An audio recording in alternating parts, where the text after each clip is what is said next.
Hello and welcome to another video by Perfect Scores. I'm Preetinder Kaur, and in this video on chemistry we are going to cover the topic of energy. Now the concept of energy is really important in all kinds of science that you study, in chemistry, in biology, and even in physics. In chemistry, it's particularly important because energy is associated with reactions. And there are two kinds of reactions, exothermic and endothermic. And it's based on the energy released or energy absorbed that we can actually identify these reactions and classify them into endothermic. That means the ones that absorb energy during the reaction, and exothermic, the ones that release energy in the form of heat or light or both. So energy is defined as the capacity to do work. So let me write that down for you, capacity to do work. And work is done whenever a force is applied over a distance.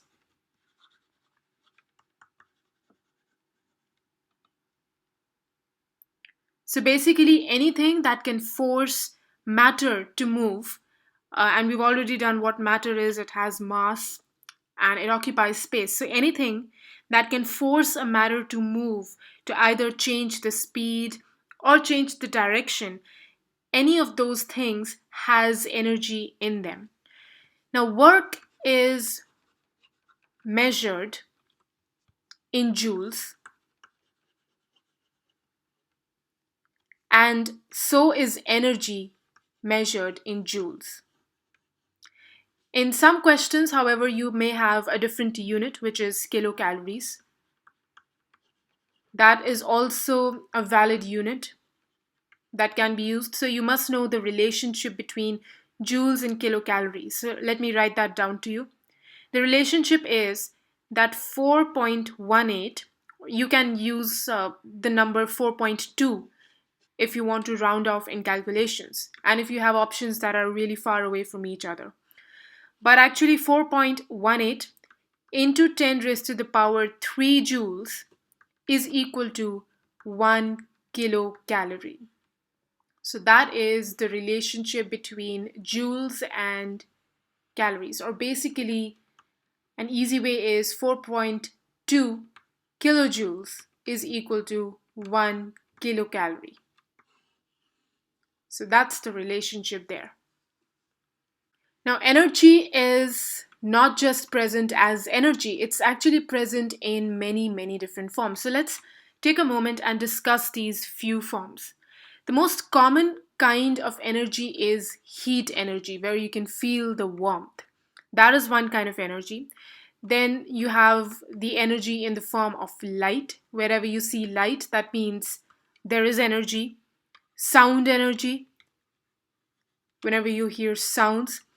And then there is potential energy, which is the energy when the substance is not moving. In fact, it's just still and only gravity is acting upon it. And when the substance starts moving, the potential energy gets converted into kinetic energy. Another type of energy is mechanical energy. Another one is electrical energy, that is used in electricity and circuits. And then the energy that is stored in chemical reactions, which is chemical energy. But these two, potential and kinetic, are the main two classifications of energy. So potential energy, PE, is actually stored because of overcoming the forces in nature.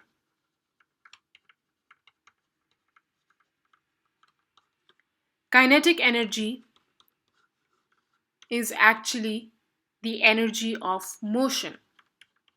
So a very common example that is used in books is that of a dam.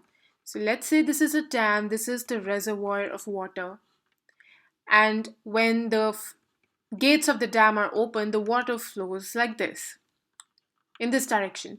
So as long as the water molecules are here, they're not moving, that means they are carrying potential energy. But as soon some of these water molecules, they move through the gates and they move from this position to a lower position, they're falling. So that means there is change and now they have taken up kinetic energy.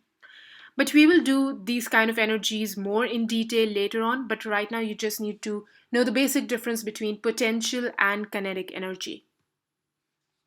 So that is all in this video, and we will be focusing on the next topic in the next video, which is going to be the conservation of mass, conservation of energy, and then the conservation of mass and energy.